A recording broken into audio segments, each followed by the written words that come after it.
Então, pessoal, estamos de volta com o nosso curso, né? E conforme combinado, essa parte da aula aqui ela vai ser gravada em vídeo para que amanhã possamos começar um novo assunto. Paramos aqui na acumulação, né? Nos casos de acumulação. Então,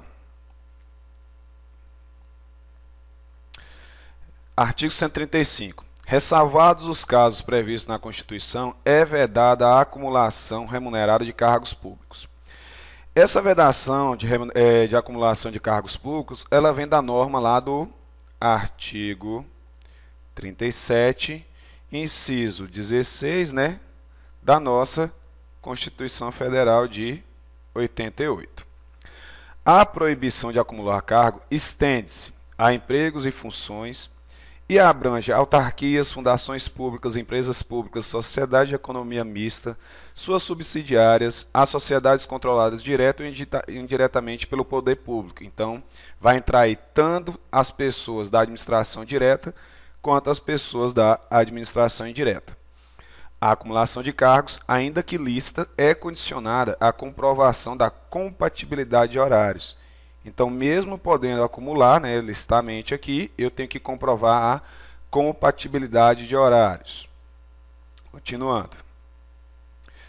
É vedada a percepção simultânea de proventos da aposentadoria decorrentes do artigo 40, 42 e 142 da Constituição Federal, com a remuneração de cargo, emprego, função pública, ressalvados os cargos acumuláveis dispostos na forma dessa Constituição, eletivos e em comissão, declarados de livre nomeação e exoneração. Pessoal, é o seguinte, aqui no artigo 40, são os casos da aposentadoria normal. Eu vou abrir a tela branca aqui, vai melhorar, né? A bendita tela branca. Então, vamos lá. Os casos do artigo 40 refere-se à aposentadoria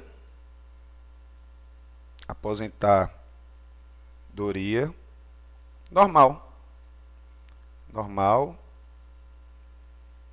do servidor. Então, caso de aposentadoria normal de servidor público. O artigo 42, isso aqui, pessoal, lembrando que é da Constituição Federal 88. Ele traz os casos da aposentadoria do militar estadual. E o artigo 142 vai trazer os cargos da aposentadoria do militar das Forças Armadas. Então, o pessoal lá do Exército, Marinha e Aeronáutica, né? Também não poderemos entrar na regra de acumular, né? É vedada essa percepção simultânea dessas aposentadorias aí. Um ponto interessante é que a aposentadoria de militar, pessoal, nós chamamos de reforma. É a chamada reforma. Primeiro, o militar ele entra na reserva e depois da reserva, né, na reserva ele pode ser chamado a qualquer momento. Passado um período de tempo na reserva, aí ele entra em reforma. Pessoal, nós, servidores públicos, somos aposentados, né? E o pessoal, o militar, tanto estadual quanto o das Forças Armadas, né? Marinha, Exército e Aeronáutica, eles entram em reforma. Continuando nosso curso. Artigo 136. O servidor não pode exercer mais de um cargo em comissão, nem ser remunerado pela participação em órgão de deliberação coletiva. Então, órgão de deliberação coletiva, né, vamos supor que é uma comissão de licitação ou uma comissão de sindicância, né, qualquer órgão de deliberação coletiva que eu não posso ser remunerado.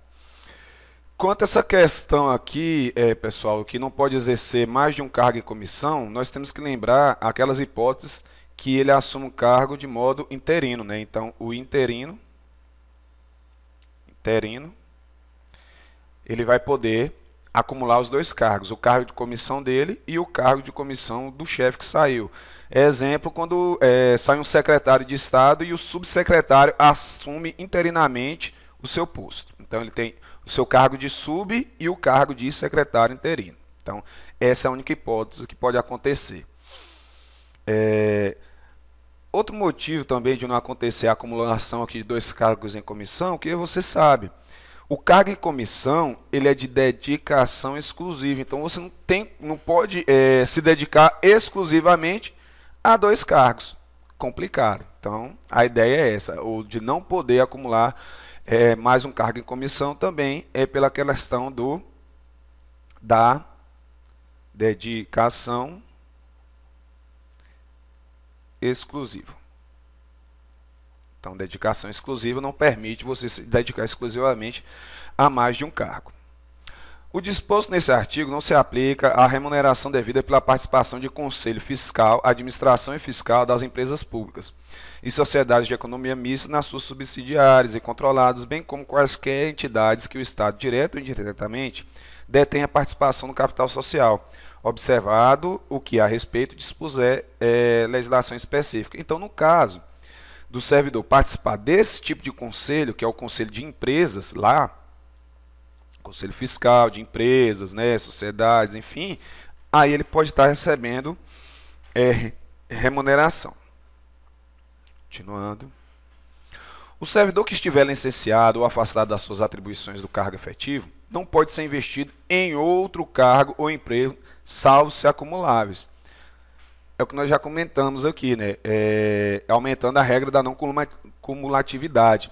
Na licença e afastamento, o servidor ele não perde o vínculo com a administração. Então, como ele não perdeu o vínculo com a administração, ele não pode estar acumulando um cargo inacumulável. Mas os acumuláveis eu posso. Então, é a questão do vínculo que não cessa nas licenças e afastamentos.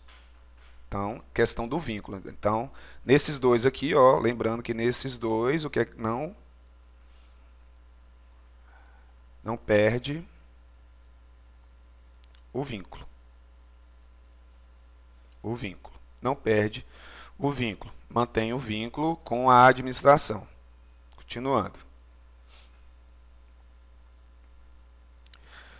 A acumulação de proventos da inatividade com os vencimentos do cargo, emprego ou função pública é permitida quando atender o disposto do artigo 37, parágrafo 10 da Constituição.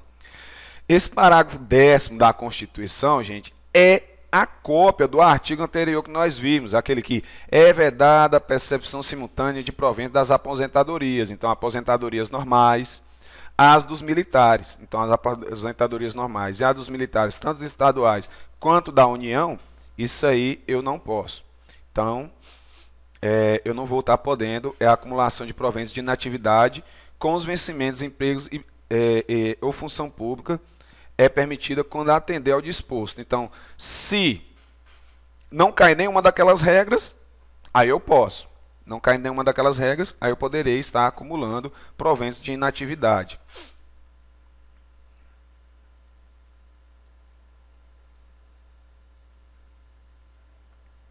Opa, perdão. Detectada a qualquer tempo a acumulação ilegal de cargo, emprego ou função, o servidor é notificado, por intermédio da chefia imediata ou unidade de corregedoria administrativa, mediante convocação escrita ou publicação no Diário Oficial, para apresentar num prazo improrrogável de 10 dias, contados da ciência, a apresentar a opção. Então, ele tem dois cargos, e aí, cargos inacumuláveis, ou acumulação ilegal. O que é que vai acontecer? Tanto a chefia quanto a corregedoria vai avisar para ele, ó servidor, no prazo de 10 dias você tem que escolher ou um ou outro. Aí vem o parágrafo. Feita a opção no prazo previsto, no prazo de 10 dias, o servidor é exonerado de um dos cargos e ressarce aos cofres públicos os valores percebidos indevidamente, né? Só que quanto a isso, tem um seguinte entendimento. O servidor de boa-fé, então ele estava acumulando lá de boa-fé, ele não sabia que aquela acumulação era ilegal, e ele escolhendo dentro do prazo, desse prazo de 10 dias aqui, ele não estaria obrigado a ressarcir o erário sob pena de enriquecimento sem causa do Estado. Ele prestou, por mais que tenha sido de forma precária, mas ele prestou serviço. Então ele prestou serviço tanto em um quanto no outro, mesmo de forma precária. Então ele não deveria estar devolvendo esse dinheiro. Já o servidor de má fé, né, mesmo sabendo e também não obedecendo prazo de 10 dias, aí esse aí deveria ressarcir. Na hipótese de omissão por parte do servidor, o titular do órgão, onde este tem lotação, ou a unidade de corregedoria administrativa, compulsoriamente adota as medidas legais para que se proceda à apuração dos fatos por meio de processo administrativo disciplinar de rito sumário, rito normal. Então, o processo administrativo disciplinar. Gente, isso aí é regra. Tudo que tem que se apurar de ilegalidade do servidor vai ter que acabar passando por onde? Pelo um PAD. Vai acabar passando pelo um PAD. O PAD é o que vai dar ao servidor tanto o contraditório quanto a ampla defesa, atendendo o contraditório e a ampla defesa. O servidor vinculado ao regime desta lei que acumular licitamente 2 cargos efetivos quando investido em cargo em provimento de comissão, é afastado de ambos os cargos efetivos, salvo na hipótese que houver compatibilidade de horário e local com o exercício de um deles, declarada pelas mesmas autoridades máximas dos órgãos competentes. Aí, pessoal, entra... vou ler o parágrafo único também.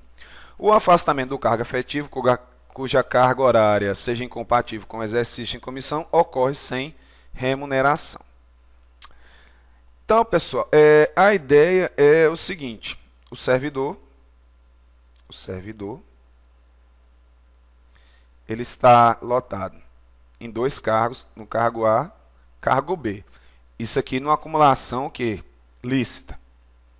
Daí a pouco vai abrir o cargo em comissão, o cargo C. Ele assumindo o cargo C, o que é que pode acontecer inicialmente? Perder os 2 cargos, né? Esse aqui, lembrando que é regime, dedicação exclusiva, né? Exclusiva. E aí, mais, caso esse cargo em comissão, vamos supor que ele seja de meio período, e esse tanto um cargo A ou cargo B seja também em meio período, ele poderia fazer o cargo A manhã, e esse aqui, o cargo C lá, tarde. Então, se tiver compatibilidade, eu posso ter o cargo em comissão e o cargo de provimento normal. Isso é o que a regra está dizendo. E aí o cargo A, o outro aqui que eu saí, o parágrafo único diz que eu saindo desse, sem remuneração. A ideia é essa, sem a remuneração. O afastamento do cargo efetivo cuja carga horária seja incompatível, seria o B lá, com o exercício de cargo de comissão, ocorre sem remuneração. Questão disso, da remuneração do cargo efetivo, e junto com o cargo de comissão, é a questão do regime mesmo, o regime de dedicação exclusiva do cargo em comissão. Do regime disciplinar agora, das disposições preliminares. O servidor responde civil, penal e administrativamente pelo exercício irregular das suas atribuições. Então, ele pode ser responsabilizado na esfera civil, penal e na administrativa, nas 3 esferas. A responsabilidade civil ocorre ou decorre de ato omissivo ou comissivo, uma omissão ou uma ação, doloso ou culposo, porque eu quis, porque não quis, que resulte prejuízo ao erário ou a terceiros. Então, ou por uma ação minha, ou por uma não ação, ou por uma ação, ou porque eu quis, ou porque não quis, se resultar em prejuízo, eu vou sofrer a responsabilidade civil. A indenização de prejuízo dolosa ou culposamente causada ao erário somente é liquidada na forma do artigo 42 dessa lei, na falta de outros bens que assegurem a execução do débito. Lembrando, pessoal, que o artigo 42 é o que trata lá da reposição e indenização, da indenização. Então, pode ser tanto em parcela única, né? Parcela única, que é paga em 30 dias, ou parcelamento. Parcelamento. Naquelas mesmas regras, né? Parcelamento não pode exceder o quê? É não excedente a 10% da remuneração. Nós já vimos, então, é regra do artigo 42 da nossa lei. Tratando-se de dano causado a terceiros, responde o servidor perante a Fazenda Pública em ação regressiva. Então, a Fazenda Pública, suponhamos, eu bati no carro de um terceiro. Aí o que é que acontece? Se eu der causa, se foi eu que dei causa lá ao acidente de trânsito, a Fazenda Pública vai pagar primeiro o dano causado a terceiro e depois dela pagar o terceiro, ela vai voltar os seus olhos para quem? Para mim que causei o dano. E vai puxar a ação regressiva. Essa ação regressiva seria isso aí. É a administração pagando e me cobrando os danos que ela pagou. É a ação regressiva. Aí o dano tem que ser o dano causado a terceiros. A obrigação de reparar o dano estende-se aos seus sucessores e contra eles é executada até o limite do valor da herança. Sucessores, no caso aqui, né, pessoal, os filhos. Sucessores. Seriam os filhos até o limite do valor da herança. Então, vamos supor, eu morri e tem essa pendência lá com a administração. Então, da herança que eu deixei para eles, vai ser descontado o quê? A reparação do dano. A reparação do dano. Mas só até o limite dessa herança. Eu não vou poder cobrar dos meus filhos o que passar, não. Imagina, o dano seria de 10 mil reais, a herança é de 5 mil, então, pronto. A administração pública ia pegar os 5 mil e os outros 5 mil ela ia perder. Isso aí também é regra de direito civil e penal, pessoal. Que a pena ela não pode passar da pessoa apenada, né? Então ela não pode atingir os filhos. A pena foi no caso do pai. A responsabilidade penal abrange os crimes e contravenções imputados ao servidor nessa qualidade. Isso aqui é tanto crime quanto a contravenção, vai ser qualquer. Então, é qualquer ilícito. Qualquer ilícito, aqui tem um acento, ilícito penal. O crime é uma coisa mais séria, a contravenção uma coisa mais leve, uma coisa mais branda. Crime mais pesado, contravenção mais leve. 44. A responsabilidade civil administrativa resulta de ato omissivo ou comissivo praticado no desempenho de cargo ou função.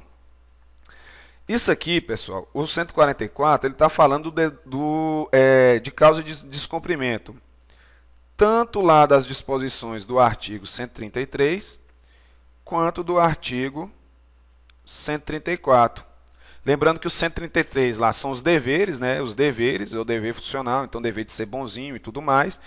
E o artigo 134 está trazendo as hipóteses de proibição. As sanções civis, penais e administrativas podem acumular-se independentes entre si. E a absolvição criminal somente afasta a responsabilidade civil ou administrativa se negar a existência do fato ou afastar do acusado a respectiva autoria. Então, vou fazer um exemplo aqui bem simples. O servidor, então aqui tem o servidor. Não, vamos colocar agora, dessa vez, a servidora. Vamos supor que essa servidora aqui, ela vai subtrai, ela vai pegar algum recurso lá da repartição para si. Então, ela vai pegar algum recurso para si. Então, na esfera penal, isso aí seria um peculato. Na esfera civil, então, na esfera civil, ia entrar a reparação, né, a devolução. Opa. Reparação, então, o dever de reparação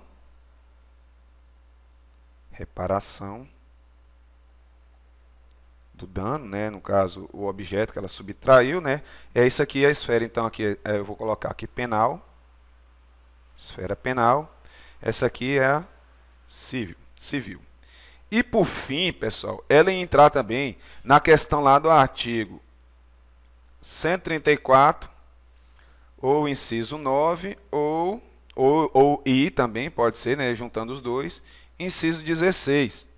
É a questão de pegar para si lá a propriedade da repartição. E aqui já ia ser a esfera administrativa, que poderia resultar até numa demissão. Então tá aqui, ó, são independentes. Tem o peculato, tem a reparação do dano da esfera civil e tem também a responsabilização por fazer algo que estava proibido, né? Porque é proibição. Proibição. Então é independente. A única regra que cai é que se ela aqui for absolvida na esfera penal, seja de negativa de autoria ou ela não fez, né? Ela não fez, não cometeu o dano, aí ela não vai precisar reparar o dano. Então tá aqui, não houve a existência do fato, ela não retirou lá o equipamento, beleza? Então, se ela não retirou o equipamento, ela é absolvida da esfera penal e também da civil e administrativa. Ou, se não foi ela que fez, estão dizendo que foi ela, mas foi comprovado que não foi ela, então também ela não vai nem na esfera penal, na civil e nem na administrativa. O que é que eu posso falar mais aqui do artigo 46? Quanto a essa absolvição aqui, a absolvição na esfera penal, pessoal, nem sempre quer dizer que ela vai ser afastada da responsabilidade. Então pode acontecer, por exemplo, de ela ser absolvida por falta de provas, ou então o que ela fez não é considerado por infração penal, ou ainda pode ter ainda as excludentes de crime. Então, se ela cair em uma dessas três aí, ela vai ser absolvida da esfera penal, mas ainda vai restar a responsabilidade civil e a responsabilidade administrativa. Continuando.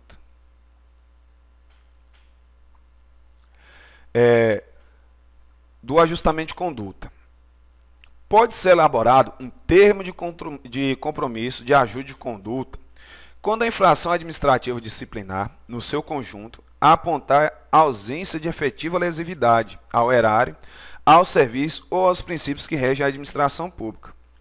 Parágrafo único. Para fins do que dispõe o CAPT, né, a necessidade de ter o termo de compromisso, considera-se como essencial. Então, para assinar esse termo de compromisso, é essencial. Primeiro, inexistir dolo, né? Então tem que ter sido causado por culpa, então não pode ter nem dolo nem má-fé na conduta do servidor, então foi de boa fé e foi simplesmente uma culpa, né? Algo que ele não quis que acontecesse, esse é o primeiro. E ainda que o histórico funcional do servidor e a manifestação da chefia imediata lhe abonem a conduta. Então lá no meu histórico não tinha nenhuma penalidade, não tinha nada. E meu chefe reafirma, realmente, fulano ali, servidor, ele é uma ótima pessoa. Isso que aconteceu com ele foi uma fatalidade. Então, vai acontecer aí a assinatura desse termo de conduta. Lembrando que esses dois aqui são cumulativos. Além de inexistir o dolo e a má-fé, também tem que ter esse histórico de bom servidor. Artigo 148.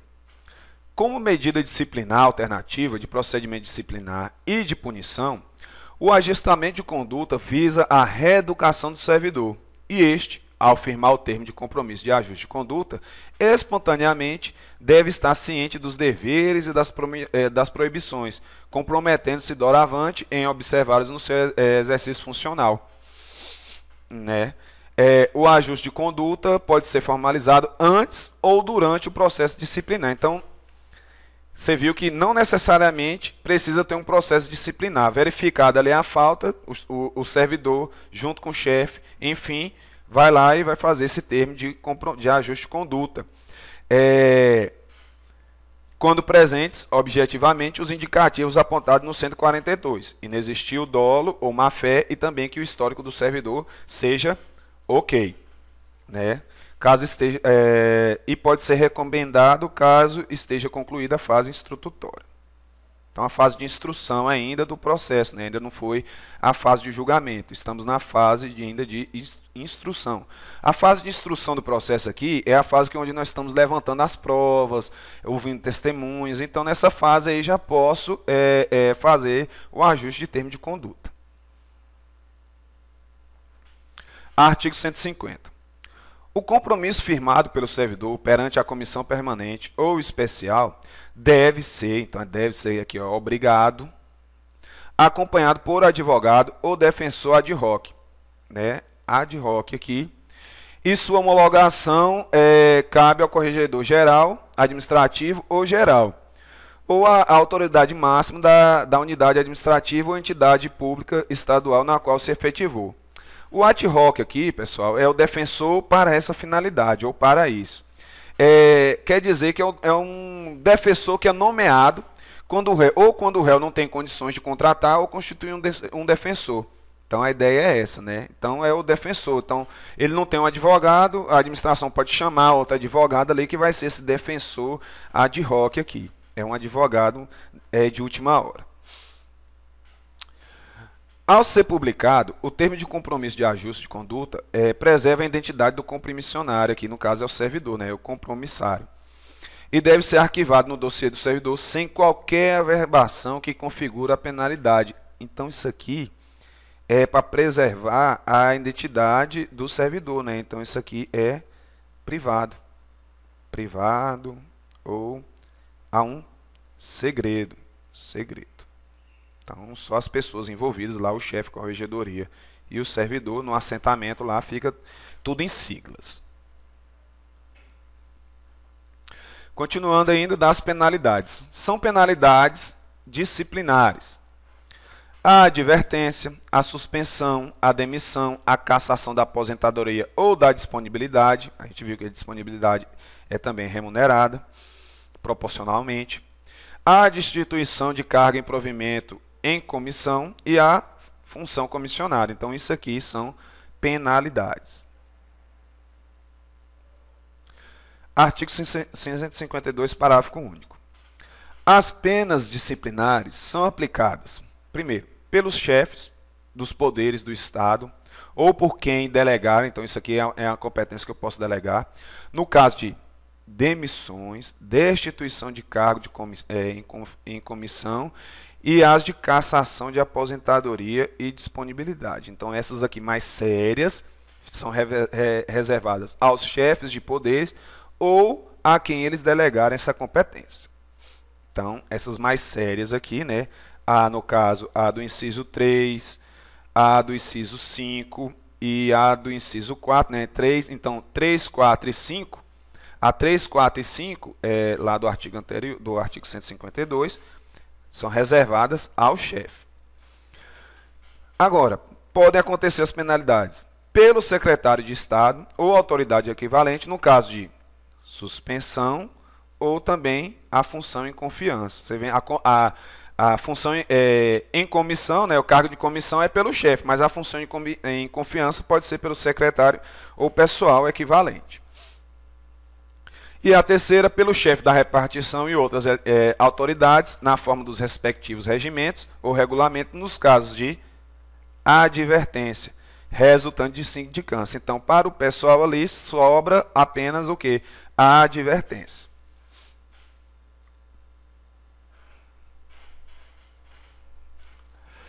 Na aplicação das penalidades, são consideradas a natureza e a gravidade da infração cometida, os danos que dela provierem para o serviço público, a repercussão do fato, as circunstâncias agravantes ou atenuantes e os antecedentes funcionais do servidor, assim como a reincidência.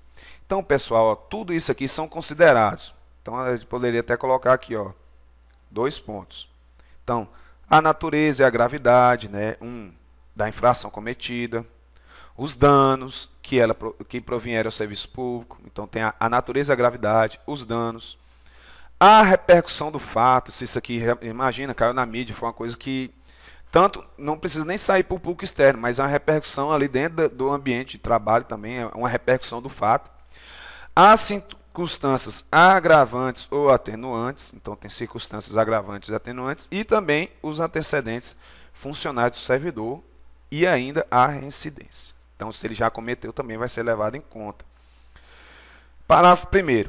É circunstância agravante a falta disciplinar o fato de ter sido praticado em concurso de 2 ou mais servidores. Esse aqui é o caso de conluio, né, visando o dolo. Então, o conluio lá, eu estou juntando, então, além de mim, ainda vai ter mais pessoas. Então, isso aí é uma agravante. É como se fosse uma formação de quadrilha. Parágrafo 2º. O ato de imposição da penalidade menciona sempre o fundamento legal e a causa da sanção disciplinar. Isso aqui eu estou falando de uma motivação obrigatória. Motivação obrigatória. Motivação obrigatória. É um caso de motivação. O artigo 2º aqui, ele está falando isso. Ó. A fundamentação legal e causa da sanção disciplinar tem que ter uma motivação obrigatória. Artigo 154. A advertência é aplicada por escrito quando cometidas as proibições constantes no artigo 134, as das proibições, e as inobservâncias de dever funcional do artigo 133. Então, artigo 133 são os deveres, artigo 134, as proibições. Ambos dessa lei, além das constantes de regulamentação ou norma interna que não justifiquem imposição de penalidade mais grave. Artigo 155. A suspensão é aplicada por um período não superior a 90 dias. Então, eu posso sair até, então é a mesma coisa de dizer até 90 dias. 90 dias. Então, posso suspender de 1 a 90 dias.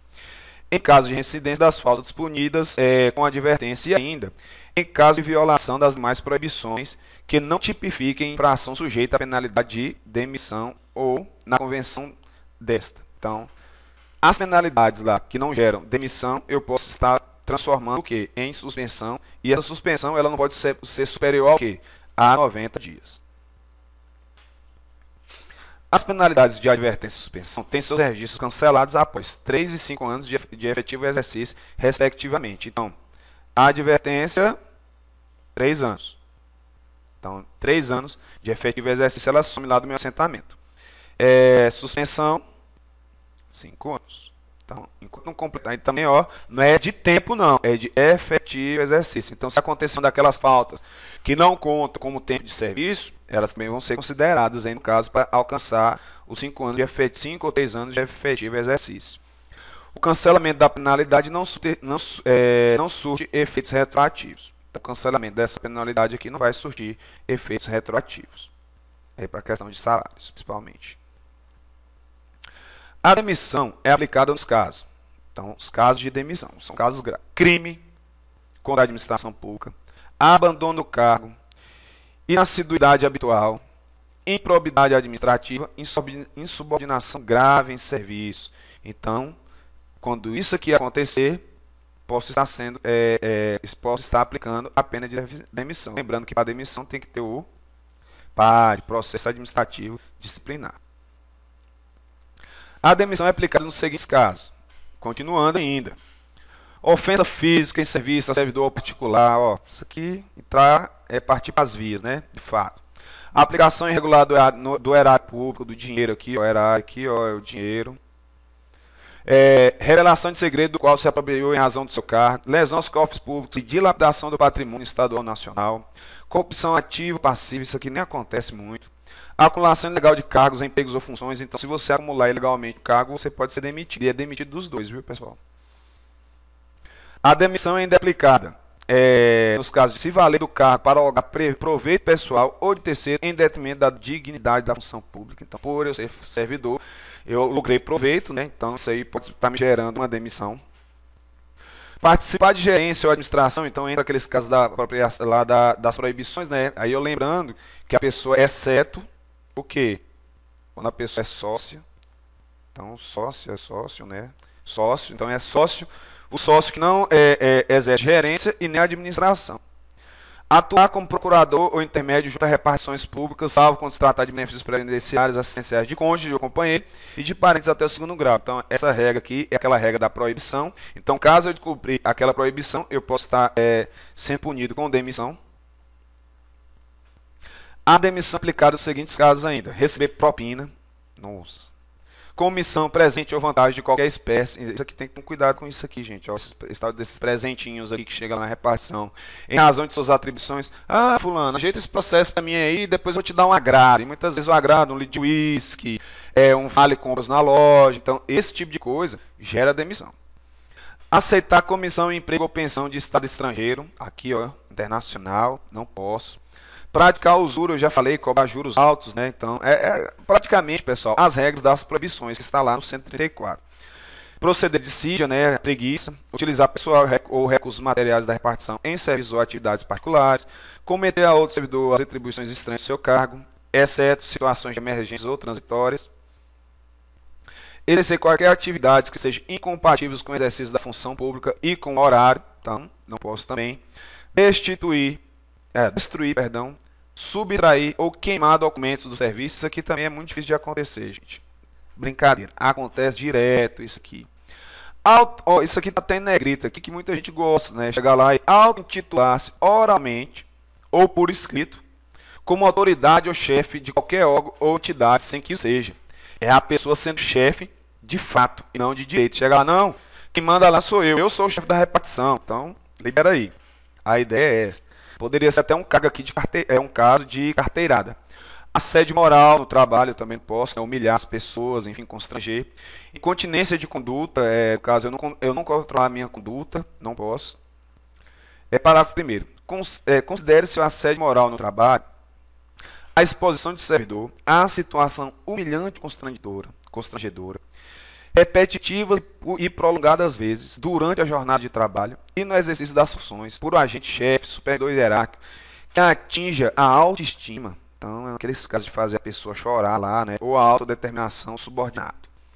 Fazendo duvidar de si ou de sua competência, desestabilizando a relação da vítima com o seu ambiente de trabalho. Gente, isso aqui é aqueles casos que ou mesmo um colega começa a te insultar, falando que você é burro, que você é incompetente, que você é um pra nada. Ou o chefe chega também e te dá aquela descascada na frente de todo mundo, que vai gerar um constrangimento muito grande. O chefe vai dar a descascada e fica os outros colegas ali ainda tirando um sarro. Então isso vai acabar com a autoestima, a autodeterminação, vai te desestabilizar. Tem as pessoas que choram, tem as pessoas que até desmaiam, entram em choque. É muito complicado isso. Então esses casos aí são casos de assédio moral. Acontece o assédio moral que entra naquelas regras lá que a pessoa que fez, eu vou falar para o superior da pessoa que entrou, que cometeu esse assédio moral para as devidas providências. Para que seja até aberto um PAD aqui também, ó, um PAD contra o chefe. Então, abrir um processo administrativo contra o chefe para apurar aqui, ó, esse assédio moral. Pode acontecer. A incontinência de conduta está estritamente ligada ao abuso ou desvio da sexualidade de servidor sobre outro. Aqui agora nós estamos falando daquele assédio sexual. Outro ou qualquer vítima que resultar em ofensa ao pudor, violência, liberdade sexual, pornografia, obscenidade, caracterizando perda de respeito e do bom conceito perante os colegas de trabalho. Bom, o artigo aqui ele é bem intuitivo, né? Então, todas as vezes aquelas questões que envolvam a sexualidade, né, o assédio, o abuso ou desvio da sexualidade, inclusive até mesmo o próprio assédio, isso é uma incontinência de conduta, né? Ele não controlou a sua conduta perante aí os outros colegas. Isso aí é falta grave que pode acometer a pessoa que faz em demissão. Por provocação da parte ofendida, mediante denúncia ou de ofício pela autoridade que tiver conhecimento da prática do assédio moral ou da incontinência, né, é instalada a sindicância ou processo administrativo, foi o que eu falei, né? A pessoa que praticar as questões do parágrafo 1º e do parágrafo 2º, lógico, você vai chegar aí pedir uma sindicância ou processo administrativo disciplinar. Então, com isso, pessoal, nós terminamos a partezinha que faltou da nossa aula da parte da manhã. Então, agora, amanhã, no caso sexta-feira, vamos dar continuidade e trabalhar mais as questões do processo administrativo disciplinar nos seus ritos sumários e ordinários. Então, um bom descanso a todos e muito obrigado. Valeu.